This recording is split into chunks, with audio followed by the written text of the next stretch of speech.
Allah subhanahu wa ta'ala tells us this ayah, وَلَوْ بَسَطَ اللَّهُ الرِّزْقَ لِعِبَادِهِ لَبَغَوْا فِي الْأَرْضِ وَلَكِنْ يُنَزِّلُ بِقَدَرٍ مَا يَشَاءُ. Allah subhanahu wa ta'ala says, if He gives everybody good rizq, everybody would have a lot of bounty, لَبَغَوْا فِي الْأَرْضِ. Each one will be a tyrant. And as we said, the Rasul sallallahu alayhi wa sallam said, if it wasn't for three things, we'd all be tyrants: death, sickness, and poverty. If we all are not afraid of death, and if we're all not afraid of sickness, and if we're all not afraid of poverty, we'll all be tyrants.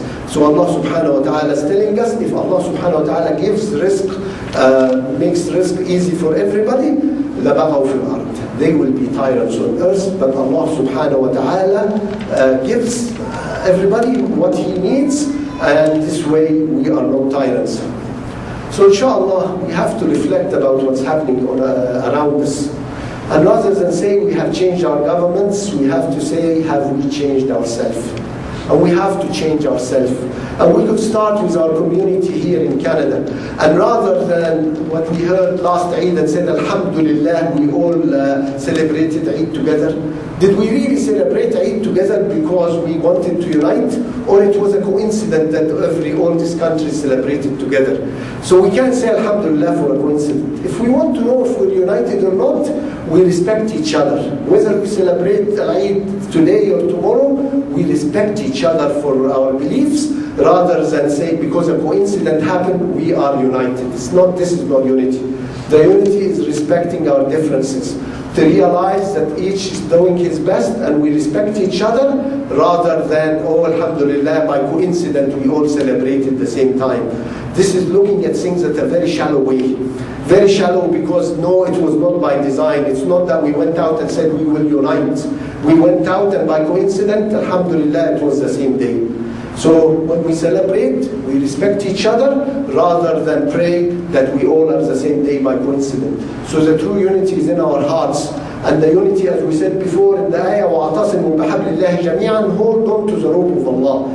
It didn't say force somebody else to hold on. If each one of us learn Islam and learn the true spirit of Islam, we'll all find ourselves holding to this rope, and we'll all, inshallah, be united under the banner of Islam.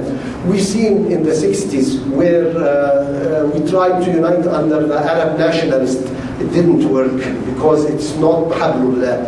And Allah subhanahu wa ta'ala described it as a rope, didn't describe it as a rod, a metal rod, because the rope gives space.